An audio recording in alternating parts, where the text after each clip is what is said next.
बिस्मिल्लाहिर्रहमानिर्रहीम अल्हम्दुलिल्लाहि रब्बिल आलमीन अल्लाहुम्मा सल्लि व सल्लिम व बारिक अला मन निस्बुहु सय्यिदिना व मौलाना मुहम्मदुन अहमदुन हामिदुन महमूदुन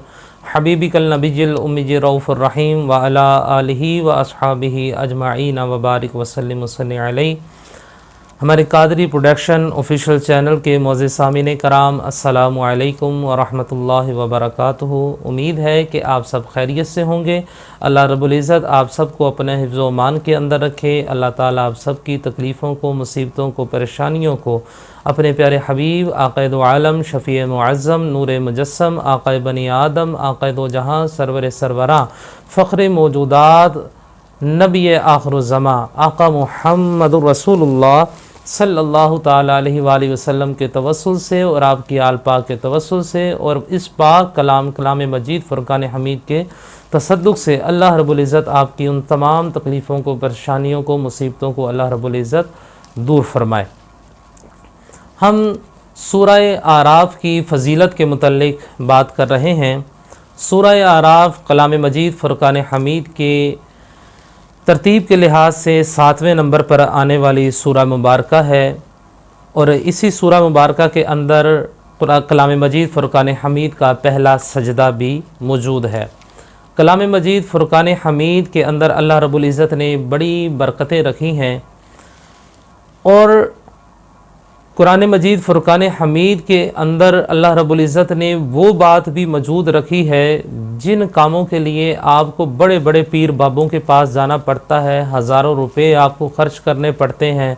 और फिर आप कभी वो नीले बाबे के पास, कभी काले बाबे के पास, कभी वो काला इलम तो कभी चिट्टा इलम, कभी नीला इलम तो कभी पीला इलम, कभी कुछ हो रहा है, कभी कुछ हो रहा है और फिर आखिर में आप ईमान से भी हाथ धो बैठते हैं और फिर अपनी रकम से भी हाथ धो बैठते हैं और हासिल फिर ज़ीरो का ज़ीरो। और वैसे भी अल्लाह और उसके रसूल सल्लल्लाहु ताला अलैहि व आलिहि वसल्लम ने लानत फरमाई है जादू करने वालों पर और करवाने वालों पर भी, क्योंकि ये शिर्क के ज़ुमरे के अंदर आ जाता है। तो जब अल्लाह रब्बुल इज़्ज़त ने हमें इतनी प्यारी किताब कलाम मजीद फ़ुरक़ान हमीद अता फ़रमाई है तो फिर हमें इधर उधर मेरा ख़्याल है भटकने की ज़रूरत नहीं है। कोई ऐसा मसला नहीं है जिसका हल कलाम मजीद फ़ुरक़ान हमीद के अंदर ना हो। बहुत सारे आजकल केसेस ऐसे देखने को मिलते हैं कि बहुत सारे लोग पीर बाबों के पास इन चक्रों में जाते हैं कि जी वो पसंद की शादी करना चाहते हैं और वो कहते हैं कि जनाब वो जी मैं फ़लाँ लड़की से प्यार करता हूँ, वो लड़की कहती है जी मैं फ़लाँ लड़के से प्यार करती हूँ, मेरा ये काम नहीं हो रहा तो जनाब पैसे जितने मर्ज़ी ले लें। बाज़ औक़ात तो ऐसा भी देखा गया कि बेचारी ख़वातीन जो हैं वो अपनी इज़्ज़तें भी गंवा देती हैं। तो अल्लाह रब्बुल इज़्ज़त ऐसे लोगों से हमें बचा कर रखे, महफूज रखे। तो देखें कलाम मजीद फ़ुरक़ान हमीद के अंदर ऐसी कोई चीज़ नहीं है जो इसमें अल्लाह रब्बुल इज़्ज़त ने ना रखी हो। हर चीज़ का हल अल्लाह रब्बुल इज़्ज़त ने कलाम मजीद फ़ुरक़ान हमीद के अंदर रखा है।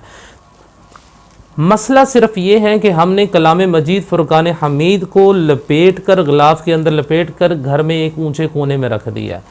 हमने इससे फ़ायदा हासिल नहीं किया। हमने कभी इसको पढ़ कर नहीं देखा कि इसमें है क्या, अल्लाह रब्बुल इज़्ज़त हमें इसमें पैगाम क्या दे रहा है, इसको पढ़ने के फ़ायदे क्या हैं। और अगर किसी बंदे के सामने बात कर दी जाए, दीन की बात कर दी जाए तो वो आगे से जवाब पता क्या आता है कि जी हमें सारा कुछ पता है, बस ये आप तवीज़ लिख दें। और खुदा के बंदो, जब कलाम मजीद फ़ुरक़ान हमीद से आपके सारे मसले हल हो रहे हैं तो आपको तावीज़ात के पीछे भागने की क्या ज़रूरत है। तावीज़ात से और भी बहुत सारे मामलात होते हैं मगर कुरान मजीद फ़ुरक़ान हमीद जो है पहले इसकी तरफ तो आओ। फरमाया कि अगर हम सूरह आराफ की फ़जीलत बयान कर रहे हैं कि सूरह आराफ के अंदर क्या क्या चीज़ें मौजूद हैं। सूरह आराफ के मुतल्लिक़ आता है कि अगर आप किसी से अपनी कोई भी बात मनवाना चाहते हैं, बशर्ते वो जायज़ हो, आप किसी से अपनी कोई भी बात मनवाना चाहते हैं तो इस सूरह मुबारका को, इस सूरह मुबारका सूरह आराफ को रोज़ाना 3 दिन इसको पढ़ना है और 11 मरतबा हर रोज़ तिलावत करना है। دیکھیں جب آپ نے کوئی بھی چیز حاصل کو کہتے ہیں نا کچھ پانے کے لیے کچھ تو گنوانا پڑتا ہے، تو اس میں تو صرف آپ اپنا وقت دے رہے ہیں، اور یہ وہ وقت ہے جو آپ کا ضائع نہیں ہو رہا، بلکہ آپ کلام مجید فرقان حمید کی جتنی زیادہ تلاوت کرتے جائیں گے اتنی زیادہ آپ کو نیکیاں بھی حاصل ہوتی جائیں گی۔ اور پھر ہم نے پچھلی فضیلتوں کے اندر اس کی فضیلت یہ بھی بیان کی تھی کہ جو سورہ اعراف کی تلاوت کرتا ہے بروز قیامت اس کو رسول اللہ صلی اللہ علیہ وسلم کی شفاعت بھی نصیب ہوگی، رب کا عرش کا سایہ بھی نصیب ہوگا، اس کے رزق کے اندر برکت ہوگی، اس کو عزت ملے گی، اس کو تمام طرح کے اس کے معاملات حل ہوتے ہیں۔ تو جب ہم تھوڑا سا ٹائم کلام مجید فرقان حمید کو دے دیں گے تو پھر اس میں میرا خیال میں کوئی اتنا بڑا مسئلہ نہیں ہے، آپ کے ہزاروں روپے بچ رہے ہیں، آپ کی عزت بچ رہی ہے، آپ کا سکون بچ رہا ہے، ہر چیز آپ کی بچ رہی ہے۔ تو فرمایا کہ 3 دن سورہ اعراف کی تلاوت کرنی ہے اور 11 مرتبہ روز کرنی ہے، اور دل میں آپ نے اپنا وہ ارادہ رکھنا ہے جو بھی آپ کی مگر جائز وہ آپ نے یہاں پر رکھنا ہے، اور وہ تلاوت کریں انشاءاللہ العزیز۔ جتنا بڑا مسئلہ ہے، جتنا بڑا مرضی وہ آپ کا مسئلہ ہے، انشاءاللہ العزیز کلام مجید فرقان حمید کی برکت سے آپ کا وہ مسئلہ حل ہو جائے گا، آپ جس سے جو بھی بات منوانا چاہتے ہیں آپ کی وہ بات بھی مانے گا۔ اللہ رب العزت کی بارگاہ میں دعا ہے کہ اللہ رب العزت ہمیں کلام مجید فرقان حمید کے نور سے مستفیض ہونے کی سعادت اور توفیق عطا فرمائے، آمین بجاہ النبی صلی اللہ تعالی علیہ وآلہ وسلم۔